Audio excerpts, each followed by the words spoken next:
فاتحہ۔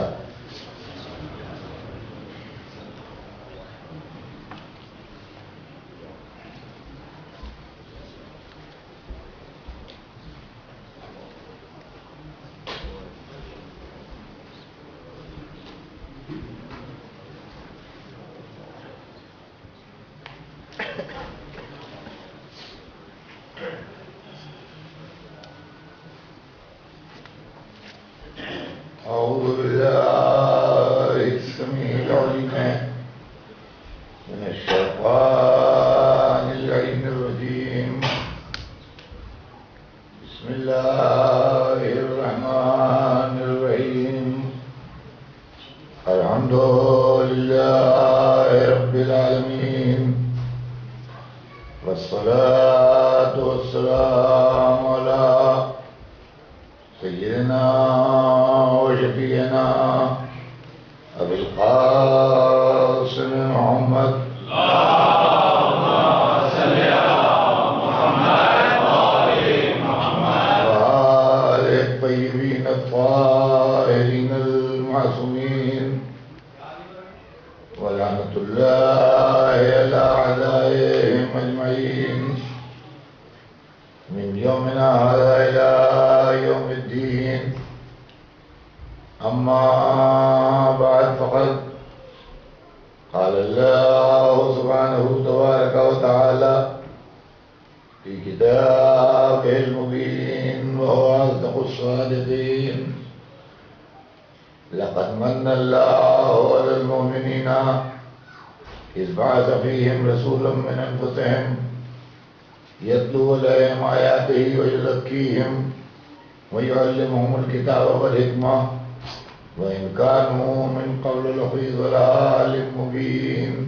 صلوات بھیجنے میں اللهم صل على محمد وآل محمد.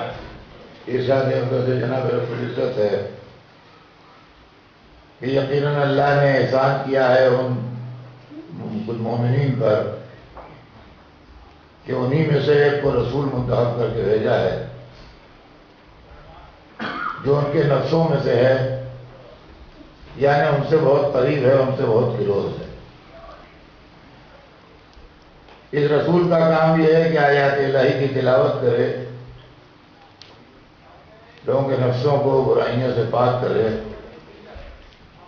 اور ان کو کتاب و حکمت کی تعلیم دے، جبکہ اس کے پہلے وہ کھلی ہوئی گمراہی میں مبتلا تھے. عزیزان گرامی، سلسلہ کلام ذہن عالی میں ہوگا. ہمارے آپ کے درمیان خاندان رسالت کی گفتگو چل رہی ہے. رسول کا خاندان علم میں، کمال میں، اخلاق میں، پاکیزگی میں، طہارت میں، صفات حسنہ میں اپنی آپ مثال تھا. اس کے مقابلے میں جو بنی امیہ کا خاندان تھا وہ بالکل اس کا اپوزٹ تھا. نہ ان کا کردار صحیح تھا، نہ ان کا اخلاق درست تھا، نہ ان کا حسب نسب ٹھیک تھا. تاریخ میرے ان جملوں کی گواہی دے. لیکن وہ ہمیشہ سرور کائنات کی اور ان کے خاندان کی مخالفت کرتے رہے. جب تک اسلام نہیں آیا تھا، جب تک مخالفت کا انداز اور تھا. جب اسلام آ گیا تو مخالفت میں شدت پیدا ہو. سبحان اللہ سبحان اللہ. واہ واہ. انہوں نے اپنے بزرگوں کے رسم و رواج کا نام لے کے، بتوں کا نام لے کے لوگوں کے جذبات کو بھڑکانا شروع کیا اور سرور کائنات کے لیے جو ممکن ایذائیں اور تکلیفیں ہو سکتی تھیں انہوں نے دی، اور رسول کے ماننے والوں کو بھی جتنی تکلیفیں دے سکتے تھے اتنی تکلیفیں دی. مکے کی دوپہر ٹمپریچر کا عالم یہ کہ 55°C، پتھروں کو دہکایا گیا دھوپ میں رکھ کے. اور اس کے بعد ان پتھروں پر آدمیوں کو جگہ دیا گیا اور ان پر نیزوں سے کوچے جا رہے ہیں ان کو. حضرت عمار کے والد اور والدہ یوں ہی شہید ہو گئے. تاریخ گواہ ہے. یہ سب کچھ ہو رہا ہے، مخالفت ہو رہی ہے، سرور کائنات کی شان میں گستاخیاں ہو رہی ہیں، نازیبہ کلمات استعمال ہو رہے ہیں. جناب ابو طالب، جناب حمزہ، مولا علی، خاندان رسالت کے لوگ حتی الامکان رسول کا پروٹیکشن کر رہے ہیں، رسول کو بچا رہے ہیں. ادھر ابو سفیان لوگوں کو جمع کر کے مخالفت کی ہر ممکن کوشش کر رہا ہے کہ جس طرح ہو سکے ان کو تباہ کرو اور ان کو برباد کرو. پہلی مخالفت جو ہوئی وہ یوں ہوئی کہ چھوٹے چھوٹے بچوں کو لگا دیا گیا رسول کے پیچھے کہ جدھر سے یہ گزریں تالیاں بجاؤ، ڈھیلے مارو، کھجور کھا کھا کے اس کی گٹلیاں پھینکو، ان پر مٹی اڑاؤ، کسی کو ان سے بات نہ کرنے دو. پالیسی یہ تھی کہ اگر رسول نے کسی لڑکے کو ایک ہاتھ بھی مار دیا تو ہماری امید بڑھ آئے گی، ہم کہیں گے دیکھو اب یہ نوبت آ گئی کہ سڑک کو بچوں کو مارتے پھر رہے ہیں، تو دماغی صحیح نہیں گزارے گا، ورنہ یہ کسی سے بات نہیں کر پائیں گے. بچے ایک تو ہوتے ہی شریر ہیں، دوسرے اگر بڑوں کی شے مل جائے تو اور شریر ہو جاتے ہیں. پھر یہ جاہل عربوں کے بچے، خدا ان سے اپنی پناہ میں رکھے، مگر یہ بھول گئے کہ رسول کی نصرت کا وعدہ بھی ایک بچے نے کیا تھا. اور جیسے ہی بچوں کا شور حد سے بڑھا اور بدتمیزی حد سے بڑھی تو اس بچے نے پلٹ کے ڈانٹا بچوں کو کس کے بھاگ جاؤ، بدتمیزی نہ کرو. بچے سمجھے کہ ہم اتنے ہیں، یہ اکیلا ہے، کیا بنا دے. عمار وہی کھاتا ہے جو علی کو اپنا جیسا سمجھے.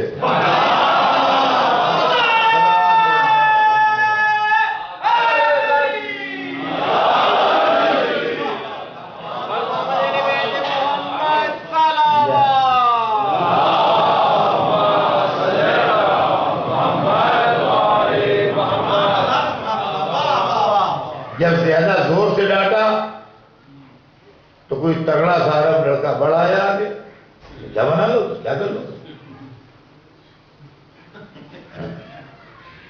وہاں آیا تو بڑھ گئے، اتنی دور جا گیا ایک ہاتھ میں. اس کی مدد کو دو چار بڑھے، دو چار پیٹے، اس کی مدد کو 10-20 بڑھے، 10-20 پیٹے. اب کوئی بچے تھے، کوئی ٹرینڈ آرمی تو تھی نہیں. اب روتے تو بھاگے سب، روتے ہوئے بھاگے سب. کچھ ٹڑ رہا، کوئی آ رہا، کسی کے دانت سے خون نکل رہا ہے، کسی کونی سے خون نکل رہا ہے، کسی گھٹنے میں چوٹ آئی ہے، لنگڑاتا بجا رہا ہے، کوئی پسلی پکڑے ہوئے ٹیڑھا چلا جا رہا ہے. جب بچے پٹتے ہیں تو بچہ بڑا کہتے ہیں معصوم ہوتا ہے، ہوتا بڑا ظالم ہے، کبھی اپنی خطا نہیں بتاتا ہے.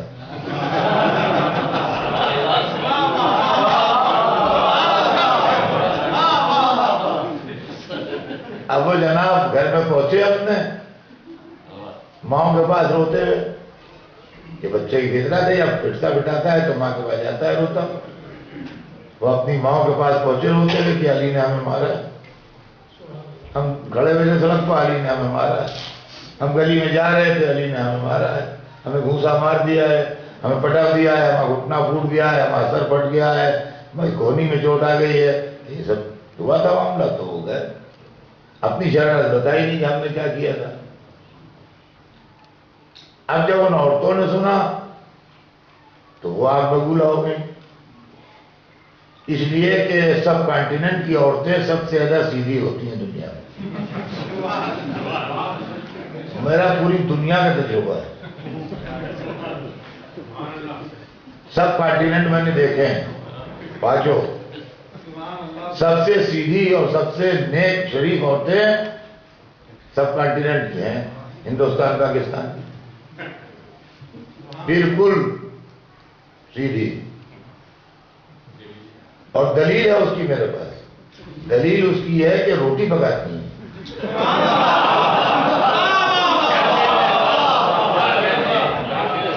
دنیا میں کوئی عورت روٹی نہیں پکاتی، نہ ایران میں، نہ عراق میں، نہ یورپ میں، نہ امریکہ میں، روٹی یہ اتنی سیدھی عورتیں ہیں کہ روٹی پکاتی ہیں۔ ہاں، لیکن بچوں کے معاملے میں یہ بھی رونے لگتی ہیں۔ بچوں کے معاملے میں ہم نے ان سیدھی عورتوں کو بھی دیکھا ہے کہ یہ بھی رونے لگتی ہیں، اگر ان کے بچوں کو تکلیف پہنچ جائے تو یہ برداشت نہیں کر پاتی ہیں، رونے لگتی ہیں۔ تو جب ہندوستان کی سیدھی سادھی عورتیں بچوں کے معاملے میں رونے لگتی ہیں تو عرب کی وہ مردمار عورتیں جو میدانوں میں آ جائیں،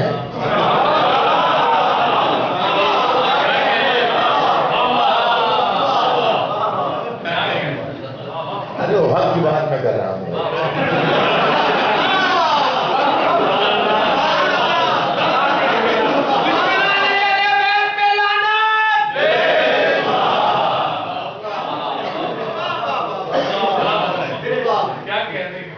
جب ان کے لڑکے بیٹے ہوں گے تو کیا حال ہوا ہوگا؟ اچھا اب دن بھر انہیں کوسا ہوگا علی کو، تو جو جس کو مانتا ہے اسی کے حوالے سے کوستا ہے۔ خدا رسول قرآن کعبے کے حوالے سے کافر عورت نہیں کوسے گی۔ جس کا جو عقیدہ ہوتا ہے وہ اپنے عقیدے کے حساب سے کوستا ہے۔ مسلمان عورت ہے قرآن پڑھے اللہ سمجھے، لیکن کافر عورت نہیں کہے گی، وہ جس کو مانتی ہے اسی سے یہ کہے گی۔ تو وہ تو بت پرست عورتیں تھیں، اب دن بھر نے کہا ہوگا اے لات تو علی کو مار ڈال، اے حول تو علی کو پٹا دے، اے عزا تو علی کی جان لے لے، تو سمجھ علی سے۔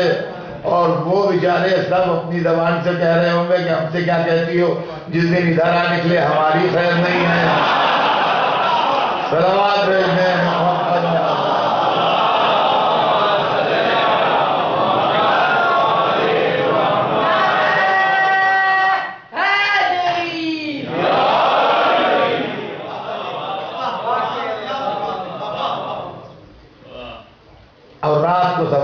اپنے گھروں میں پلٹ کے آئے۔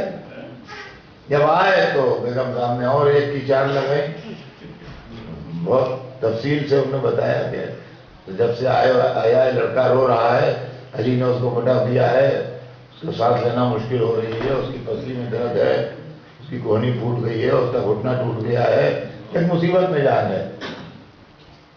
یہ سب چل رہا ہے۔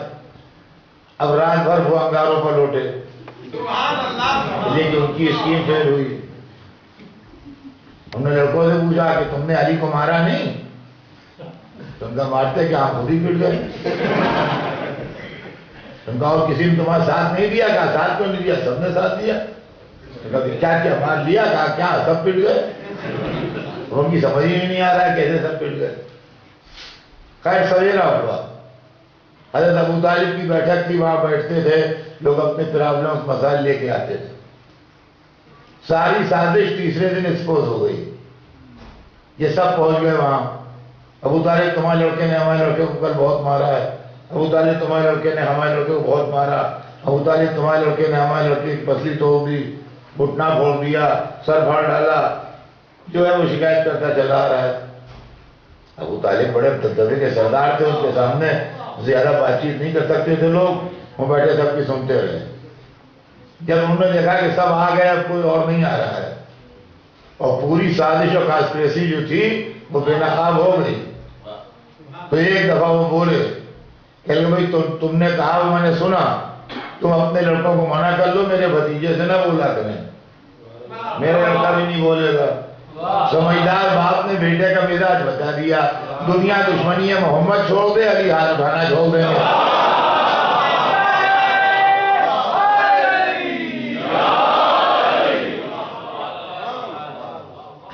یہ پہلا حملہ تھا جو سرور کائنات کے اوپر کیا گیا۔ جب یہ حملہ ناکام ہو گیا تو اب دشمنان اسلام کے ذریعے سے اکا دکا جو مسلمانوں میں کمزور تھے اور ویکر سیکشن سے جن کا تعلق تھا، ان کو ستانا شروع کیا. سبحان اللہ سبحان فرمایا آپ نے جتھے والے جو نہیں تھے، قبیلے والے جو نہیں تھے، غلام تھے نہیں تھے، یہاں تک کہ سرور کائنات نے حکم ہجرت دیا اور جناب جعفر کی سرکردگی میں ایک قافلہ ہجرت کر کے حبش گیا. ابو سفیان کے علم میں نہیں تھی یہ بات. جیسے ہی ابو سفیان کے علم میں یہ بات آئی ویسے ہی اس نے ڈیلیگیشن بنا کے خود حبش گیا اور حبش کے بادشاہ سے جا کے ملا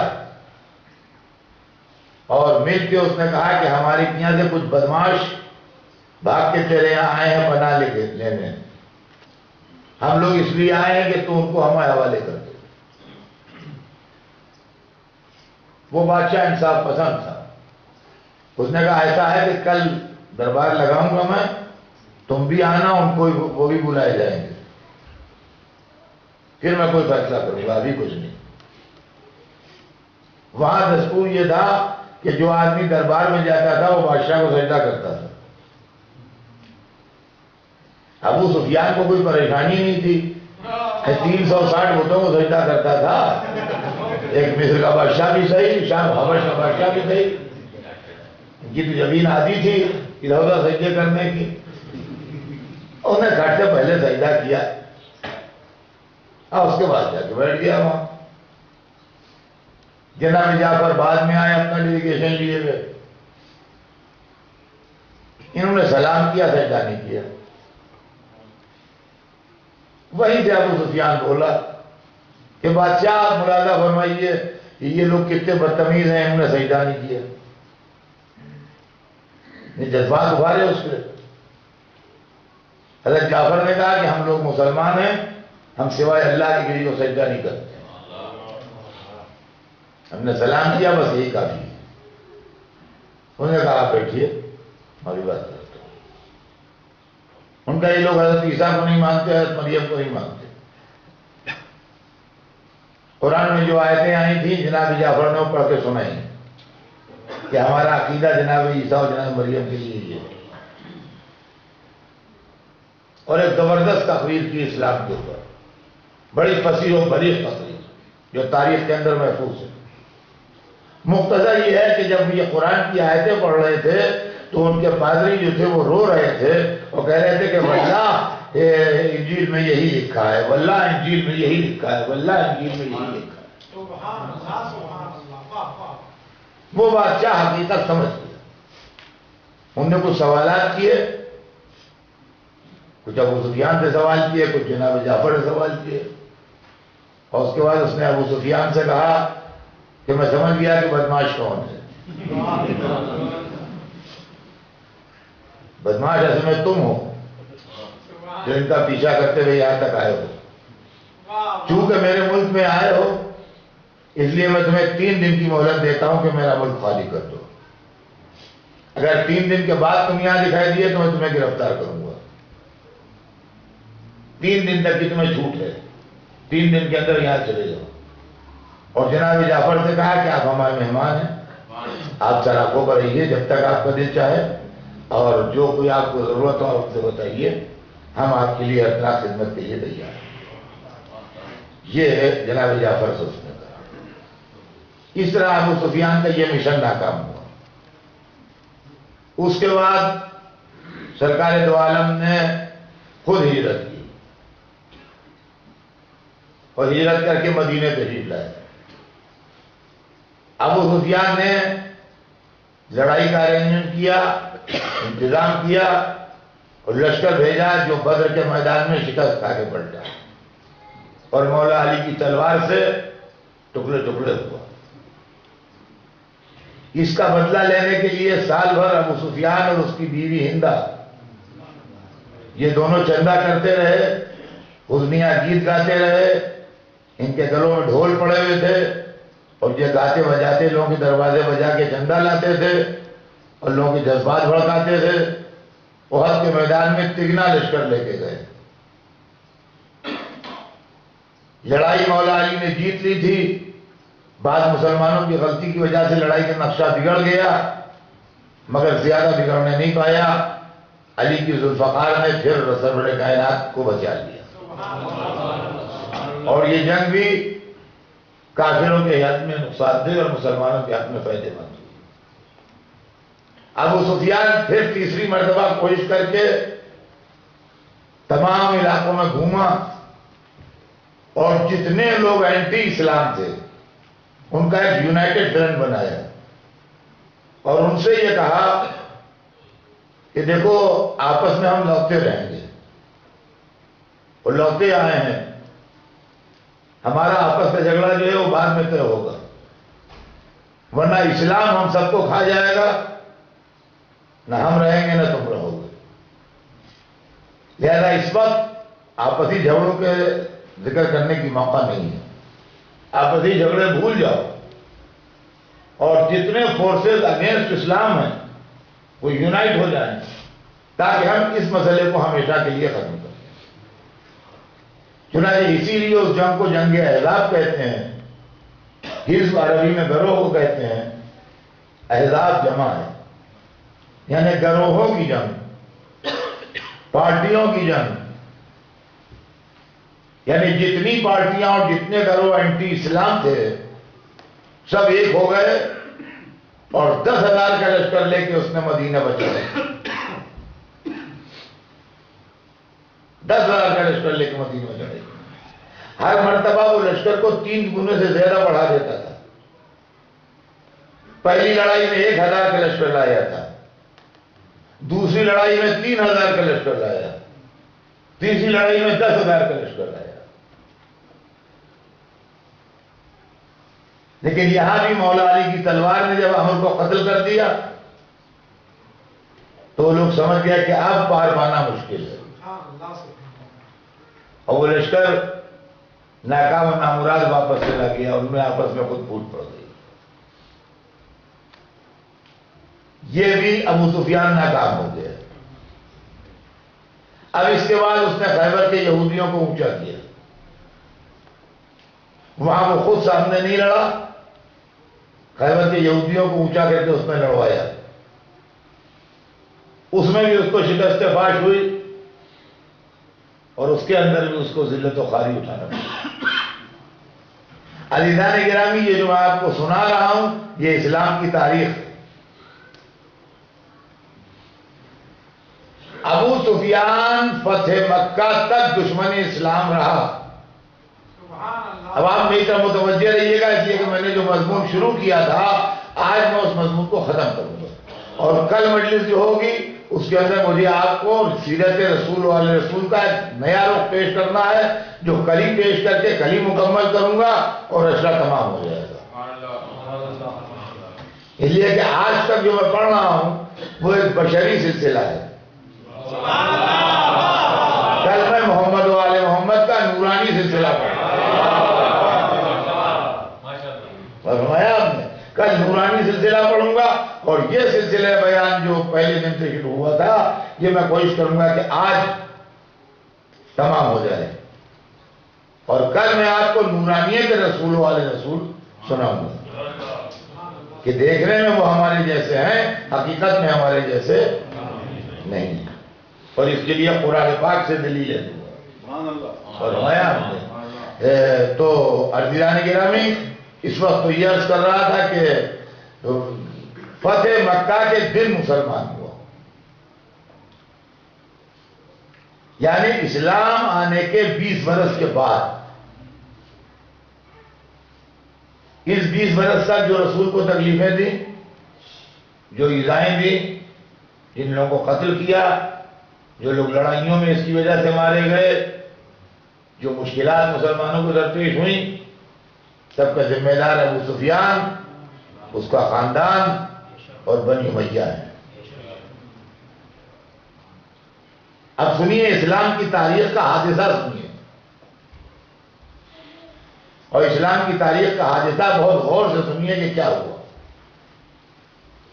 سرور کائنات 10,000 کا لشکر لیے ہوئے جب مکے پہنچے تو شام ہو رہی تھی. یہ وقت تھا جو اس وقت, کہ تھوڑی دیر میں سورج ڈوب جاتا. رسول نے یہ مناسب نہیں سمجھا کہ دشمن کے شہر میں رات کو انٹری لے. دوسری طرف یہ کہ ایک طرف تو مکہ دشمن کا شہر ہے اور دوسری طرف محترم شہر ہے, بیت اللہ ہے, وہاں جائے امن ہے. ایسا نہ ہو کہ رات کو تلوار چلنے لگے اور سینکڑوں کے خون بہہ جائیں. ایسا نہ ہو کہ اندھیرے میں شریر عناصر جو ہے وہ شرارت سے اپنی کوئی فائدہ اٹھا لیں. لہذا رسول اکرم نے احتیاطاً یہ فرمایا کہ تم لوگ رات کو مکے کے باہر ٹھہر جاؤ, ہم کل سویرے مکے میں داخل ہوں گے. چنانچہ جب حضور نے حکم دیا تو لشکر نے مکے کے باہر میدان میں پڑاؤ ڈال دیا. 10,000 کا لشکر تھا, اس کے خیمے, اس کے ڈیرے, اس کی سواریاں, اس کا کچن, یہ سبھی کچھ اسی حساب سے ہوگا نا. تو دور تک مکے کے میدان میں لشکر پھیلا ہوا. لشکر کو دیکھنے کے لیے مکے کی پہاڑی پر 2 آدمی چڑھے. سنیے گا اس کو بہت غور سے. لشکر کو دیکھنے کے لیے مکے کی پہاڑی پر 2 آدمی چڑھے. ان میں ایک مسلمان تھا, ایک کافر تھا. ان 2 آدمیوں میں ایک مسلمان تھا, ایک کافر تھا. ایک بنی ہاشم سے تھا, ایک بنی امیہ سے تھا. کیونکہ ایک شہر کے رہنے والے تھے اور کچھ ناگفتہ بے وجوہ بھی ہیں جو میں ان کا بیان نہیں کر سکتا. دونوں میں دوستی تھی. مسلمان جو تھا اس کا نام تھا عباس ابن عبد المطلب اور یہ بنی ہاشم سے تھے. کافر جو تھا اس کا نام تھا ابو سفیان اور یہ بنی امیہ سے تھا. سنیے گا, یہ دونوں رسول کا لشکر دیکھنے اوپر پہاڑ پر چڑھے. دور تک میدان میں لشکر رسول پھیلا ہوا تھا. جنگ باز ابو سفیان جس کی پوری زندگی میدان جنگ میں کٹی, اس کو لشکر کی طاقت کا اندازہ لگانے میں دیر نہیں لگی. وہ ایک نظر دیکھ کے پہچان گیا کہ لشکر کتنا قوی ہے. اس کی آنکھیں پھٹی کی پھٹی رہ گئیں, منہ کھلے کا کھلا رہ گیا. اس نے لشکر دیکھا اور بے قرار ہو کے عباس سے ایک جملہ کہا کہ فو تمہارے بھتیجے نے بہت بڑی حکومت بنا لی. یہ منظر دیکھ کے جو اس نے دیکھا تو کہنے لگا فو تمہارے بھتیجے نے بہت بڑی حکومت بنا لی. باوجود اس کے کہ ان دونوں میں آپس میں دوستی تھی پرانی, لیکن عباس اپنے کو کنٹرول نہ کر سکے اور دوستی کا خیال اس کو دل سے نکل گیا. انہوں نے پہلو میں کھڑے ابو سفیان کو ایک کوہنی ماری اور کوہنی مار کے کہا کہ بدبخت یہ نبوت ہے, حکومت نہیں ہے.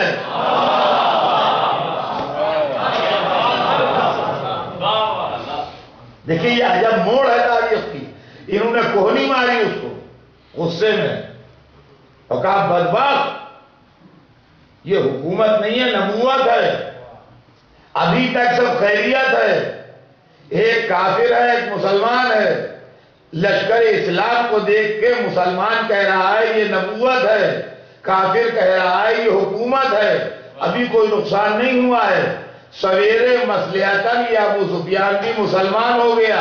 اب مسلمانوں میں 2 طرح کے لوگ ہو گئے, ایک نبوت سمجھنے والے, ایک حکومت سمجھنے والے.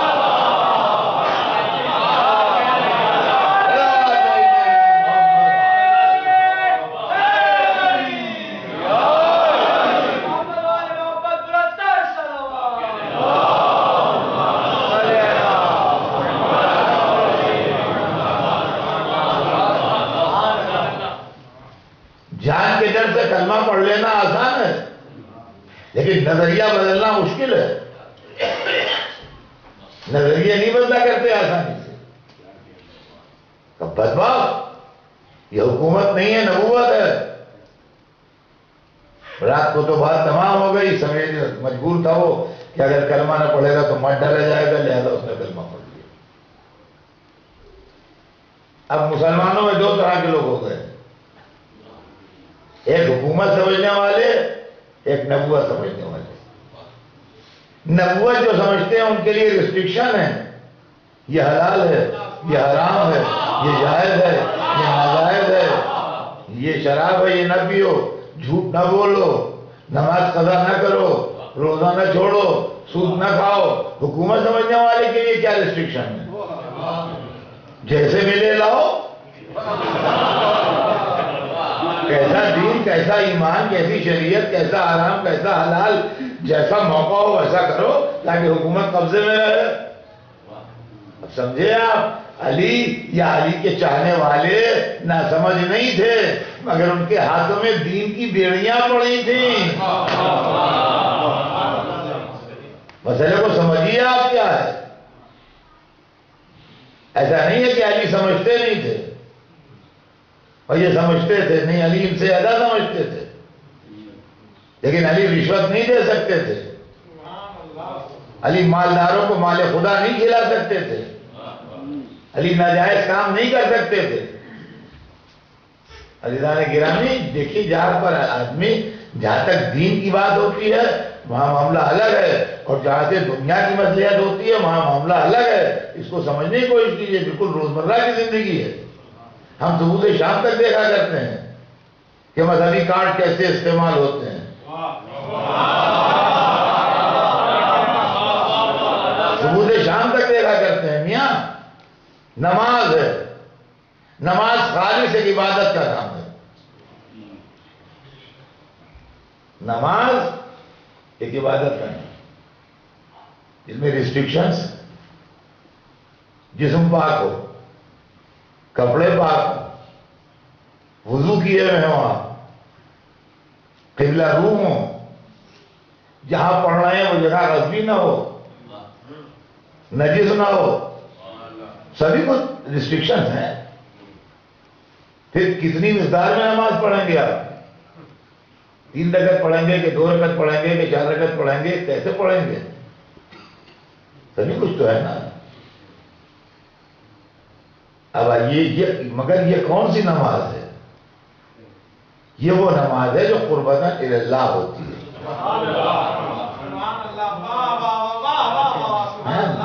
نماز پڑھتا ہوں مغرب کی 3 رکعت قربتاً اللہ، اللہ اکبر، یعنی قربت خدا کے لیے پڑھ رہا ہوں اور کوئی مقصد نہیں ہے میرا۔ یہ اس نماز کے سارے احکام ہیں۔ اب ایک پولیٹیکل نماز ہوتی ہے، یہ پولیٹیکل نماز کیسی ہوتی ہے؟ اب آئیے سنیے، الیکشن ہو رہا ہے ہندوستان میں، مسلم ووٹ کا ہمارا کنٹرول ہے، ہم ٹھیکیدار ہیں مسلم ووٹوں کے، جس کو چاہیں دلوا دیں۔ ایک کلب میں بیٹھے ہوئے تھے، پتہ نہیں کیا کھا رہے تھے، کیا پی رہے تھے، نہ کپڑے پاک تھے، نہ جسم پاک تھا، نہ منہ پاک تھا، نہ ہاتھ پاک تھے، سر سے پیر تک نجاست میں ڈوبے ہوئے تھے۔ موبائل فون کا زمانہ ہے، کہ اس وقت کھلا جگہ نماز ہو رہی ہے جو ٹیلی کاسٹ کی جائے گی، ٹی وی والے آ گئے ہیں اور ذرا دیر میں شروع ہونے والی ہے۔ ہم بھاگے کہ پہلی صف میں دکھائی دیں تاکہ پورے ملک کے مسلمان دیکھیں کہ پکے مسلمان ہیں، دیکھیے پہلی صف میں کھڑے ہوئے امام کے پیچھے نماز پڑھنا ہے، کیسے مومن آدمی ہے۔ یہ نماز ووٹ بٹورنے کے لیے ہے، خوشنودی خدا کے لیے نہیں ہے۔ وہاں جو گئے تو وہاں پیش نماز بھی مسلح پہ آ چکے تھے، صفیں بھی کھڑی ہو چکی تھی، بس تکبیرۃ الاحرام ہونا ہی تھی، اور کیمرے بھی سب اپنے حساب سے ٹھیک ہو گئے تھے۔ گھس پھر کے ہم پہلی صف میں کسی صورت سے کھڑے ہو گئے۔ اب جو ہمارے ساتھ تھا اس نے کہا ہے ہمارے پاگل ہو گئے، نہ وضو کیا، نہ پاک ہوئے، نہ منہ پاک کیا، نہ ہاتھ پاک کیے، بھائی کیسی نماز پڑھ رہے ہیں، یہ کیسی نماز پڑھ رہے ہیں؟ ارے آپ کی سمجھ ہی میں نہیں آتا، یہ قربتاً اللہ تھوڑی ہے، قربتاً اللہ الیکشن ہے۔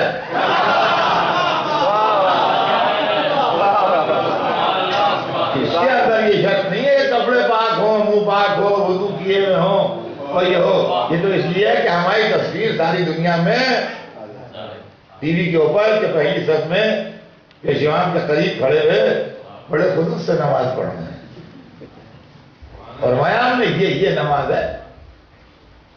تو دشمنان علی آزاد تھے اس لیے کہ وہ حکومت سمجھ رہے تھے، قتل کر کے ملے تو لاؤ، ظلم کر کے ملے تو لاؤ، ناانصافی کر کے ملے تو لاؤ، مال خدا کھا کے ملے تو لاؤ، جس طرح چاہیا لاؤ۔ اور علی کے لیے مجبوریاں تھیں، دشواریاں تھیں، یہ حرام ہے، یہ حلال ہے، یہ خدا کا مال ہے، یہ فلاں یوں ہے، اس پیسے میں خدا کا حق ہے۔ یہ کیسے پڑھ سکتا ہے ہر ایک کو؟ آپ سمجھے دشواریاں؟ تو عزیزان گرامی، یہ بنی امیہ جو تھے، جو 20 سال تک سرور کائنات کو ستاتے رہے اور رلاتے رہے، یہ شکوہ ہے ہمیں بزرگان اسلام سے کہ چند برس کے اندر ان کو شام کی گورنری دے دی گئی۔ ہم جانتے ہیں، ہم جمہوری ملک میں رہتے ہیں، کیا اپوزیشن والوں کو نہیں ملتا ہے عہدہ، لیکن اپنی پارٹی والوں کو دیتے جو پرانے مسلمان تھے۔ سبحان اللہ سبحان اللہ، ہم یہ نہیں کہتے ہیں سلمان و ابوذر کو دے دیتے، مقداد و عمار کو دے دیتے، وہ تو اپوزیشن میں تھے۔ طلحہ کو دیتے، زبیر کو دیتے، ابن ابی وقاص کو دیتے، جو پرانے مسلمان تھے ان کو دیتے، جو 20 برس بعد مسلمان ہو ان کو دینا ہے، کیا تو کا عزیزان گرامی، کبھی تاریخ اسلام سے پوچھئے تو کہ یہ کون سی دھاندلیاں ہوئی ہیں اسلام کے اندر جس کے نتیجے میں آل محمد کی شہادتیں ہوئی،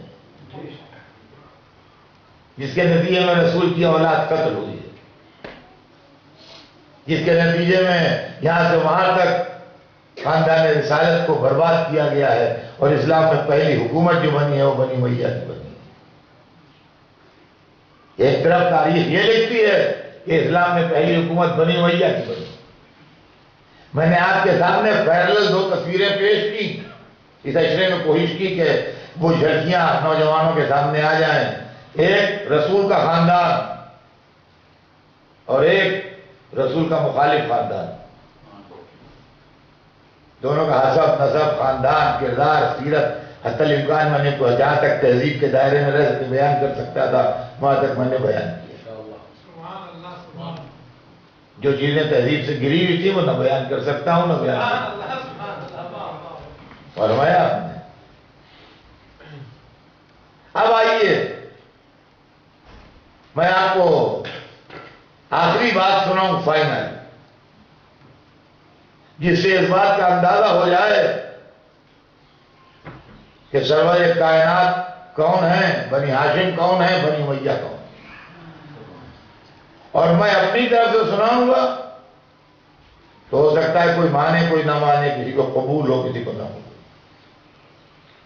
مولا علی نے کمپیریزن کیا ہے، مولا علی نے موازنہ کیا ہے، اور نہج البلاغہ میں موجود ہے۔ سبحان اللہ سبحان اللہ، واہ واہ۔ نہج البلاغہ میں مکتوبات کا جو سیکشن ہے،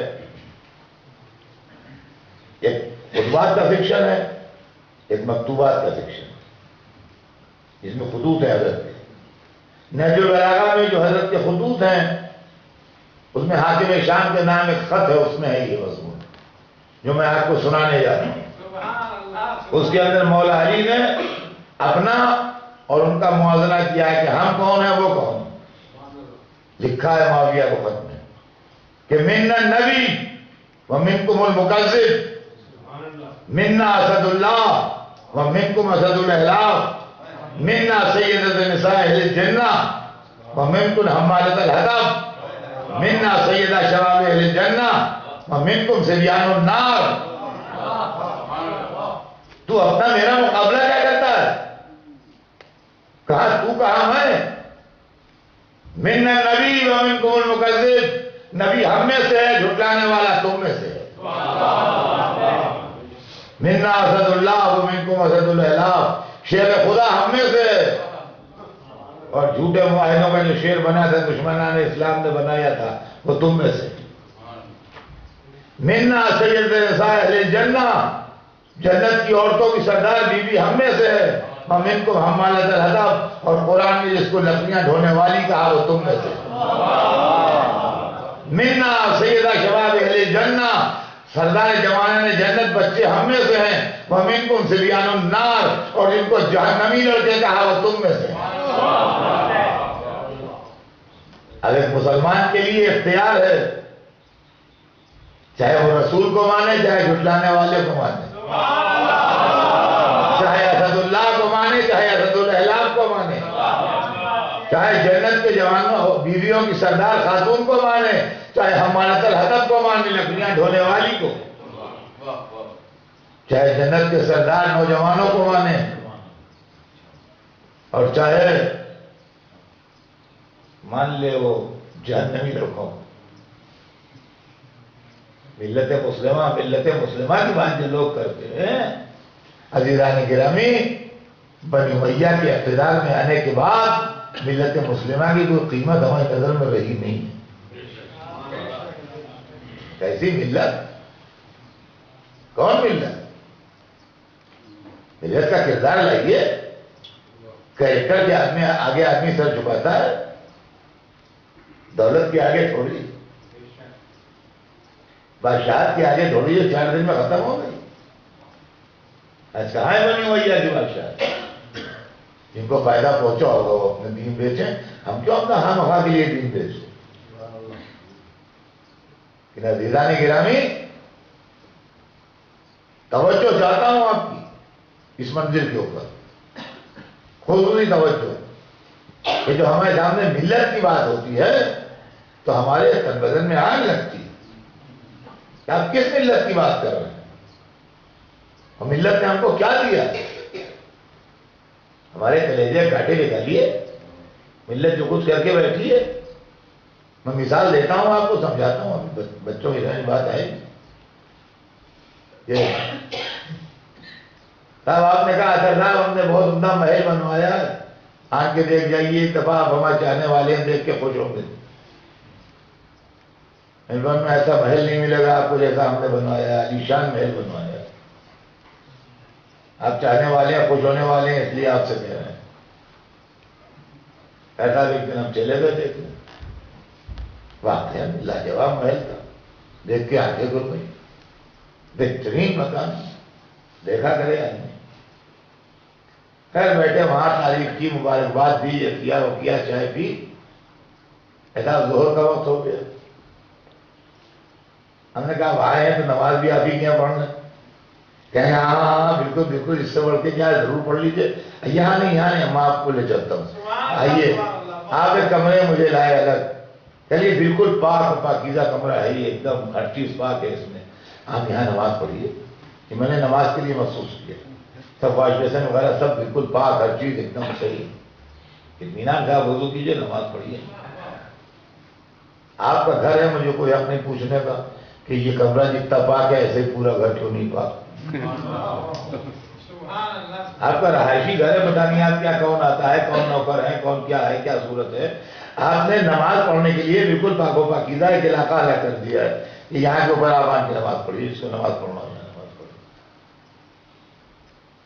مجھے کوئی حق نہیں ہے اعتراض کا کہ پورا گھر ایسے ہی پاک کیوں نہیں، میں نہیں پوچھ سکتا۔ آپ کا پرسنل گھر، رہائشی گھر ہے۔ تھوڑے دنوں بعد آپ نے اپنے لڑکے کی شادی کی، ولیمے میں بلایا، مختلف لوگوں سے، مختلف قوموں سے، مختلف مذہب کے لوگوں سے آپ کے تعلقات تھے، سینکڑوں آدمی جمع تھے ولیمے میں، ہم بھی پہنچ گئے۔ پہلے پلیٹ لے کے ارادہ یہی تھا کہ کچھ جا کے نکالیں کہ آپ آ گئے، ہم نے ہاتھ سے پلیٹ لے لی، کہا تھا صاحب آپ یہاں نہیں، آپ ہمارے ساتھ آئیے، لے گئے روم میں، لے گئے، اور مولوی ٹائپ لوگ بیٹھے تھے، کچھ بچے لوگ بیٹھے تھے، سمجھے؟ کہہ رہے آپ لوگوں کے لیے یہاں انتظام بالکل پاک، طیب، حلال، ہر چیز بالکل، میں ذمہ دار ہوں، بالکل آپ اطمینان سے کھائیے۔ وہاں اصل انتظام جو ہے وہ ہے، ٹھیک ہے، وہ آپ لوگوں کے لیے ٹھیک ہے۔ لڑکے کا ولیمہ ہے، آپ کی مجھے چاہت ہے کہنے کا کہ وہ ایسا انتظام سب میں کیوں نہیں؟ پتہ نہیں کس کس کو آپ نے بلایا ہے، پتہ نہیں کس نے پکایا ہے، کیا کیا کس نے پکایا ہے، ہم کیوں زمانے بھر کے معاملے میں ٹاکڑا ہے؟ ٹھیک ہے، آپ نے ہمارے جیسے احتیاط کے لوگوں کے لیے الگ انتظام کر دیا کہ یہاں آپ لے جا کھائیے، آپ کو ہر چیز پاک حلال بالکل طیب ہر چیز ملے گی، ایک دم ٹھیک ٹھاک، کوئی شکوہ نہیں ہوگا، کھانے لگے کوئی شکوہ نہیں۔ لیکن کب؟ جب آپ کے بیٹے کا ولیمہ تھا۔ اب آئیے مثال کو پلٹ کے دیکھیے، آپ نے محل نہیں بنوایا تھا، مسجد بنوائی تھی، سبحان اللہ سبحان اللہ، واہ واہ واہ واہ واہ۔ کہا جاتا آپ نے مسجد بنوائی ہے بہت عمدہ، کبھی آئیے دیکھیے، اعلیٰ درجے کی مسجد ہے، اس شہر میں ایسی مسجد ملے گی نہیں۔ ایک دن ہم چلے گئے اس مسجد کو دیکھنے، واقعی بڑی عمدہ مسجد تھی، کیا کہنا، سبحان اللہ سبحان اللہ۔ ارے میں نے کہا آپ نے جنت میں گھر بنا لیا، ایسی لاجواب مسجد بنائی، واہ واہ واہ واہ واہ، دیکھ کے دل شاد ہو گیا، کیا کہنا ہے اس مسجد کا۔ اب مسجد میں آئے ہیں تو ایک 2 رکعت نماز داخل ہے مسجد کی تو پڑھنے کم سے کم، تو ہم نے کہا بھائی آپ سے نماز پڑھنے کہ یہاں نہیں، دیکھیے ادھر یہ لال قالین جیسا بچھا ہے، یہ مسجد پاک ہے بالکل۔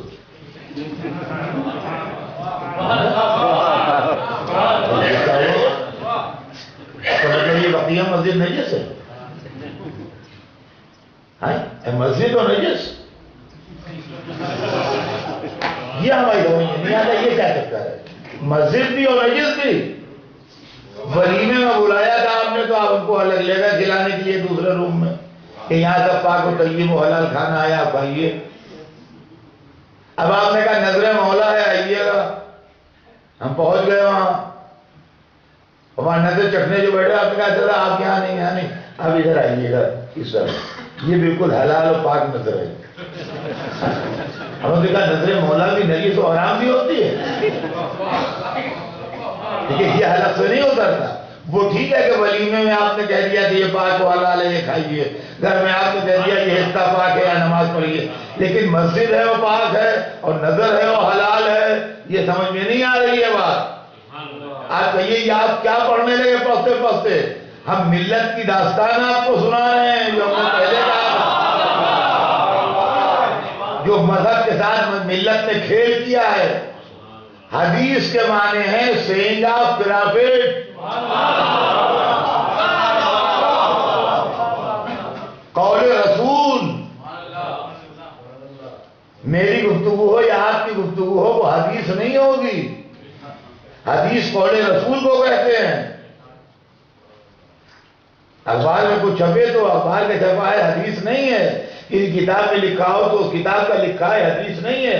حدیث مانے قول رسول، اور خلیفہ مانے سکسیسر آف پرافٹ۔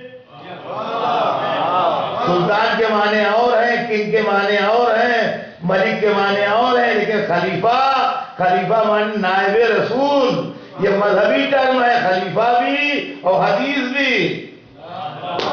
اب ہماری سمجھ میں نہیں آتا کہ حدیث کے ساتھ لفظ صحیح لگا کے اور خلیفہ کے ساتھ لفظ راشد لگا کے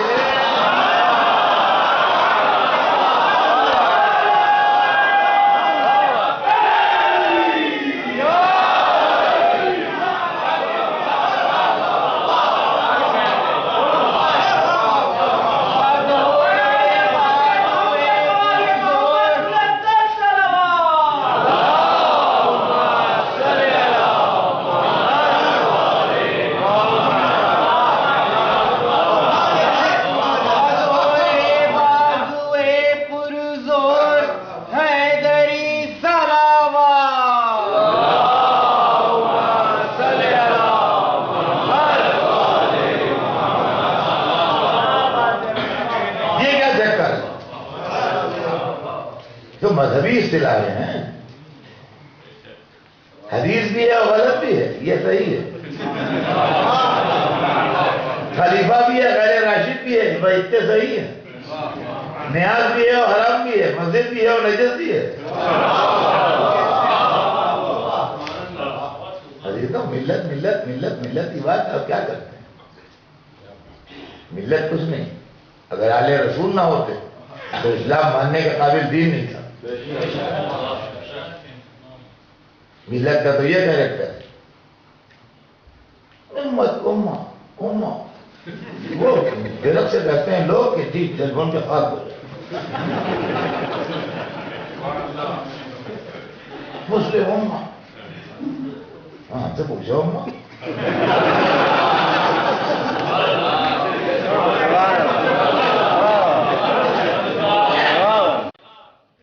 کلیجے میں دم ہو تو ہم سے بات کیجئے، ہم بتائیں گے مسلم امہ کیا ہے. ہمارے پاس 2 اتنے بڑے بڑے ڈائمنڈ تھے، ہیرے، جو ہمارے باپ دادا سے میراث میں ہمیں ملے تھے. 2 اتنے بڑے بڑے. ساری دنیا سے اینٹیکس کے اور جیولری کے ماہر آتے تھے، دیکھتے تھے، کہتے تھے ہم ان کی کوئی قیمت ہی نہیں لگا سکتے، اس لیے کہ دنیا میں اتنے بڑے ہیرے ہیں ہی نہیں کہیں. نہ بیلجیم میں ہے، نہ برطانیہ کے شاہی خزانے میں ہے، نہ امریکہ کی کسی جویلر کے پاس ہیں، نہ ہندوستان کے کسی راجہ مہاراجہ کے پاس ہیں، کسی کے پاس ہی نہیں. کیا بتائیں کیا ہے؟ کتنے ملین ڈالر کے ہیں، کتنے بلین ڈالر کے ہیں، کتنے ٹریلین ڈالر کے ہیں، کیا بتائیں گے؟ یہ اپنی مثال آپ ہیں، دنیا میں ہے ہی نہیں کہیں اتنے بڑے بڑے. ایسے 2 ہیرے تھے ہمارے پاس. ایک دن جو لوگ ہمارے گھر پہ آئے تو دیکھا جو ٹیبل ہمارے سامنے رہتی ہے اس پر 2 پتھر رکھے ہوئے ہیں. وہ اتنے بے تکے رکھے ہوئے تھے کہ اس نے پوچھ لیا یہ کیسے رکھے ہیں یہاں. تو میں نے کہا آپ کو معلوم ہے ہمارے پاس 2 ہیرے تھے. کہ لیے تھے کیا مطلب اب نہیں ہے؟ میں نے کہا سن تو لیجئے. کہنے لگے ہاں معلوم ہے تھے. کیا ہوئے؟ نے کہا کل رات کو 2 آدمی آئے تھے تو وہ کہنے لگے کہ بھائی دیکھو ایسا ہے کہ پتھر وہ بھی ہے، پتھر یہ بھی ہے جو ہم لائے ہیں.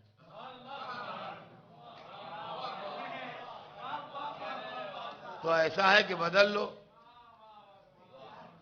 وہ ہمیں دے دو یہ تم رکھ لو، فرق کیا پڑتا ہے؟ یہ پتھر ہی تو ہے، وہ پتھر ہمارے پا رہا ہے، یہ پتھر تمہارے پا رہے ہیں. تو ہم نے کہا بات ہماری سمجھ میں آ گئی کہ ٹھیک کہہ رہے ہیں. ہم نے وہ ان کو دے دیے، یہ خود رکھ لیے. کہ دے دیے؟ کہاں دے دیے. کیا نام تھا ان لوگوں کا؟ نام نہیں پوچھا ہم نے. کیسی صورت تھی؟ کہا رات کا وقت تھا، دیکھا نہیں.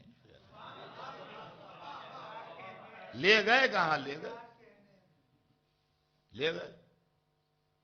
یقین مانیے اگر میں سچ بول رہا ہوں اور یہ واقعہ صحیح ہے جو میں کہہ رہا ہوں تو کسی ڈاکٹری سرٹیفکیٹ کی ضرورت نہیں، میں پاگل ہو گیا.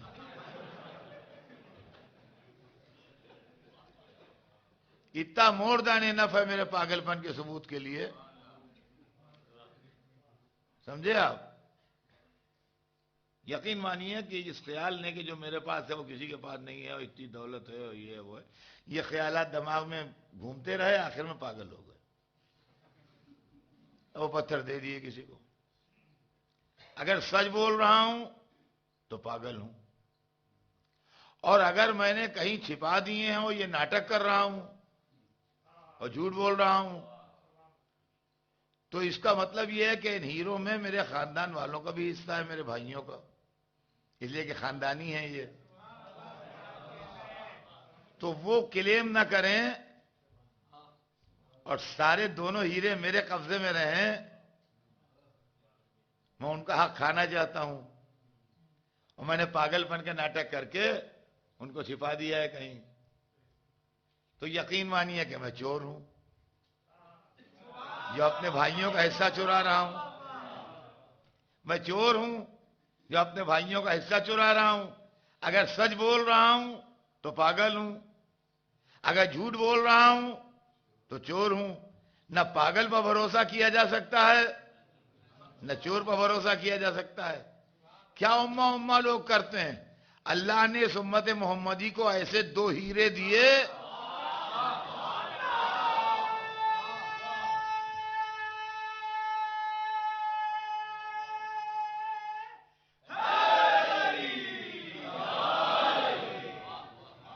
جیسے کائنات عالم میں خاندان نبوت میں کسی کو نہیں ملے. آدم سے لے کے عیسیٰ تک کسی خاندان میں ایسے دو ہیرے نہیں تھے جیسے اس امت محمدی کو ملے حسن و حسین کی شکل میں. جو امت حسن و حسین کو معاویہ اور یزید سے بدل لے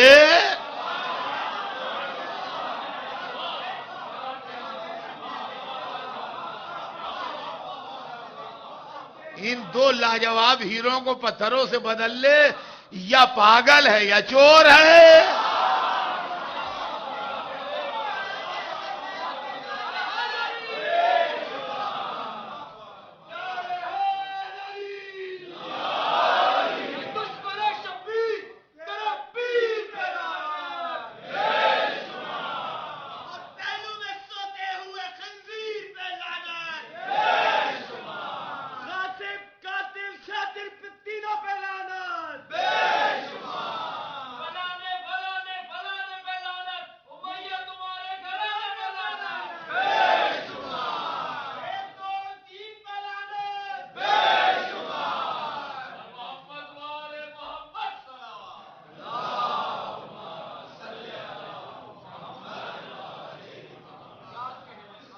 آپ انصاف سے بتائیے عزیزان گرامی.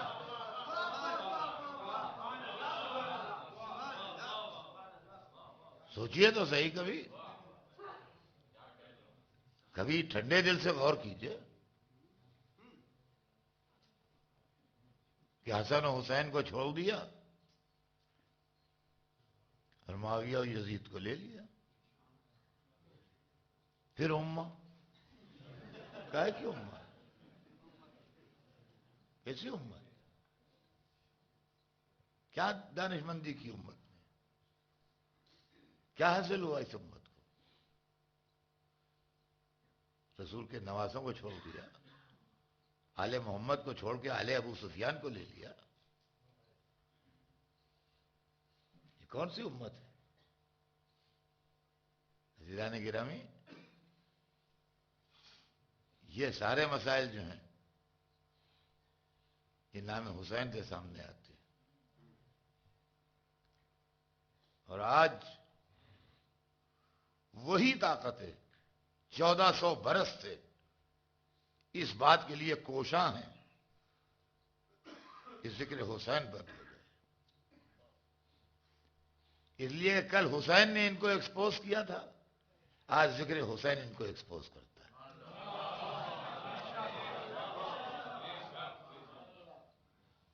کل حسین نے ایکسپوز کیا تھا، آج ذکر حسین ایکسپوز کرتا ہے. مجلس سے کیا ہوتا ہے، عزاداری سے کیا ہوتا ہے، واہ واہ سے کیا ہوتا ہے، اور اس سے کیا ہوتا ہے، اس سے کیا ہوتا ہے، یہ رونا کام نہیں آئے گا اور سینہ پیٹنا کام نہیں آئے گا. اما تو اگر ہماری ہدایت کے راستے میں کوئی ایسا پیچ پڑ گیا ہے کہ حسین نہیں کام آئیں گے تو یہ ملا کیا کام آئیں گے؟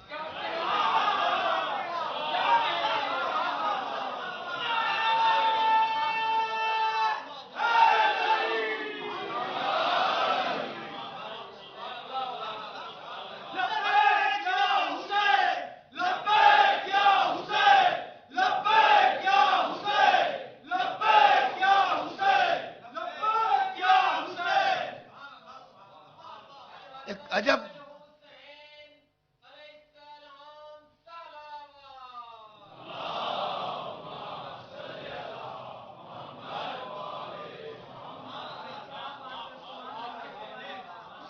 یقین مانیے، ایک عجب ہنگامہ، ایک عجب ان کا مقصد حسین سمجھیے اس سے کیا ہوتا ہے.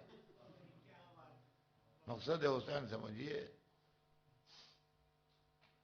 مقصد حسین یہ تھا کہ ظالم کو صبح قیامت تک لیے رسوا کرے.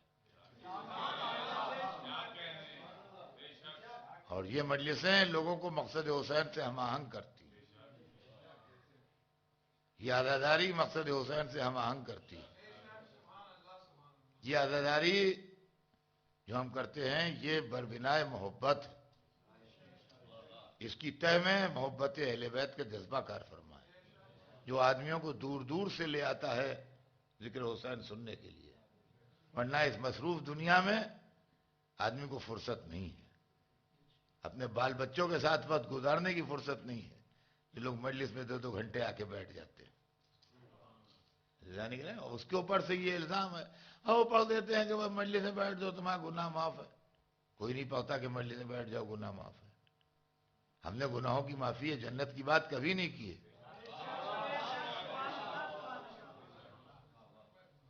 اور ہمارے ساتھ بڑی ناانصافی ہو رہی ہے، اور بہت سے اس کے اندر مولانا قسم کے لوگ ناانصافی کر رہے ہیں. میں آپ سے صاف بتاتا ہوں.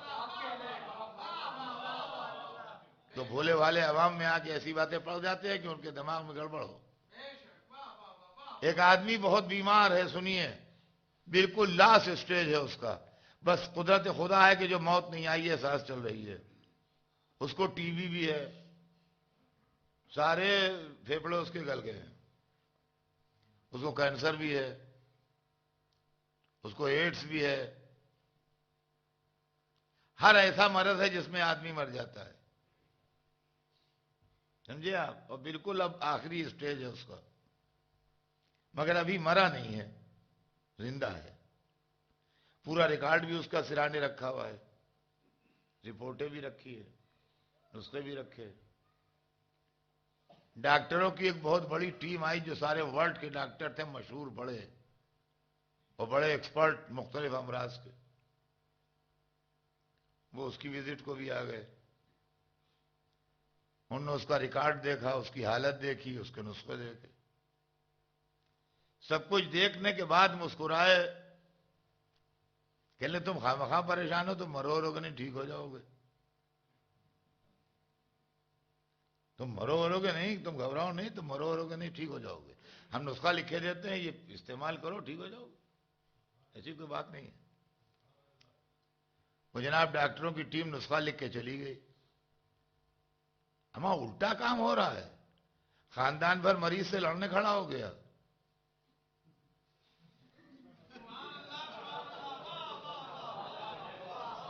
کہ ہمارا تم کیسے بچو گے؟ ہیں تم کیسے بچو گے بتاؤ؟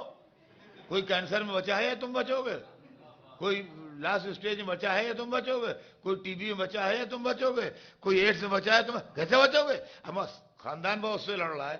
ارے بھائی یہ کب کہتا ہے میں بچ جاؤں گا؟ ڈاکٹروں کی ٹیم کہہ کے گئی ہے کہ ہم بچائیں گے.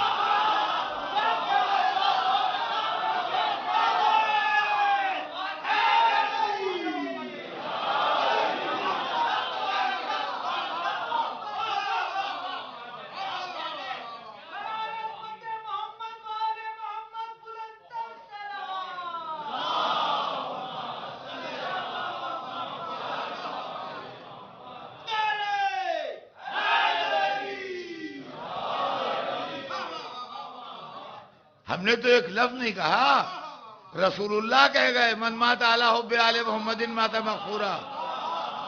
جسے محبت آل محمد میں موت آ جائے بخشا ہوا مرتا ہے. چھٹے امام نے کہا من بقا علی الحسین و آپ کا اتبا کا وجبت له الجنہ، جو حسین پر روئے رلائے یا رونے والے کی صورت بنائے اس پر جنت واجب ہو جاتی ہے. آپ ان سے جا کے لڑیے کہ اتنا گنہگار ہے، کیسے بچائیے گا؟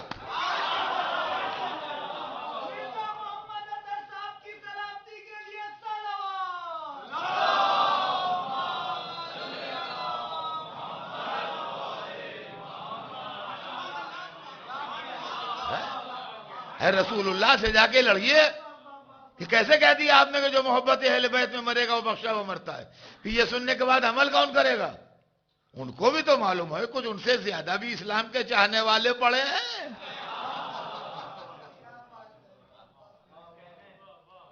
عزیزان گرامی، یہ عزا کا فیض ہے، یہ مجلس کا فیض ہے، یہ ان غم حسین میں بہتے ہوئے آنسوؤں کا فیض ہے، جو 1400 برس سے نہ صرف یہ کہ ہمارا وجود باقی ہے بلکہ ہمارے وجود میں اضافہ ہو رہا ہے، اور عزاداری میں اضافہ ہو رہا ہے، ماتم حسین میں اضافہ ہو رہا ہے، غم حسین میں اضافہ ہو رہا ہے، ہر چیز میں اضافہ ہو رہا ہے.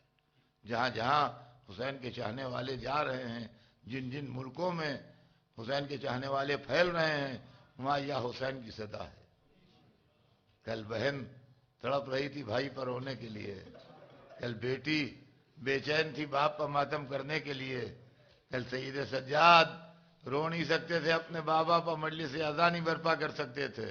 جناب آج یہ عالم ہے کہ گلی گلی شہر شہر علاقے علاقے مجلس اذان ہو رہی ہے. میں کہوں گا سیدہ جنت سے آ کے ملاحظہ کیجئے آپ کے بیٹے کا ماتم کرنے والے کس طریقے سے ماتم کر رہے ہیں. اے ہمارے چوتھے امام ملاحظہ فرمائیے آپ کے باپ کی عزادار جگہ جگہ یا حسین کہیں سینہ زنی ہو رہی ہے، کہیں ماتم ہو رہا ہے، کہیں مجلس ہو رہی ہے. اللہ اللہ کیسا وقت گزر گیا حسین پر. روایت بتاتی ہے جب کوئی نہ رہا تو جوان بیٹا سامنے آیا، کہا بابا اب مجھے اجازت دیجئے. علی اکبر کو جانے سے روکا نہیں، صرف اتنا کہا بیٹا خیام اہل حرم سے رخصت ہو لو. مجھے نہیں معلوم کہ علی اکبر نے پھوپھی کو کیا کہہ کے راضی کیا، مجھے نہیں معلوم بہن کو کیا کہہ کے تسلی دی، مجھے نہیں معلوم ماں سے کیا کہہ کے اجازت لی. مجھے اتنا معلوم ہے شہزادہ نکلنا چاہتا تھا، خیمے کا پردہ اٹھتا تھا کہ گر پڑتا تھا، سیدانیاں روک لیتی تھیں، اور علی اکبر نکلے تو ایسے نکلے جیسے بھرے گھر سے جنازہ نکلتا ہے، جیسے بھرے گھر سے جنازہ نکلتا ہے. باپ کے سامنے آئے، باپ نے کہا جاؤ بیٹا جاؤ، کمر میں پٹکا باندھا، کہا جاؤ بیٹا جاؤ خدا حافظ. علی اکبر مقتل میں گئے، امام در خیمہ پہ علی اکبر کا جہاد دیکھنے لگے. جناب لیلا در خیمہ پہ آ گئیں، امام کا چہرہ دیکھنے لگیں کہ بیٹے کو اگر زخم آئیں گے تو باپ کے چہرے کا رنگ ضرور بدلے گا. ایک دفعہ جناب لیلا نے دیکھا کہ چہرے کا رنگ بدلا، کہا مولا کیا میرا لال زخمی ہو گیا؟ کہا نہیں لیلا، ایک پہلوان آیا ہے مقابلے کے لیے، تمہارا بیٹا بھوکا پیاسا ہے، وہ سیر و سیراب ہے، خیمے میں جا کے اپنے بیٹے کے لیے دعا کرو. اے لیجئے خیمے میں آئیں، سیدانیوں کو جمع کیا، ہاتھ اٹھائے، یا رات دا یوسف علی یعقوب، اے یوسف کو یعقوب سے ملانے والے میرے علی اکبر کو مجھ سے ملا دے. ابھی دعا کے لیے اٹھے ہوئے ہاتھ نیچے نہیں آئے تھے کہ خبر آئی علی اکبر کامیاب ہو گئے. دشمن کو قتل کر کے بابا سے ملنے آئے ہیں. ماں تڑپ کے در خیمہ پہ آئی تو علی اکبر پہچانے نہیں جا رہے تھے، گلابی ہونٹ اودے ہو گئے تھے، آنکھیں حلقے میں چلی گئی تھیں، زیرہ کی کڑیوں سے خون ٹپک رہا تھا.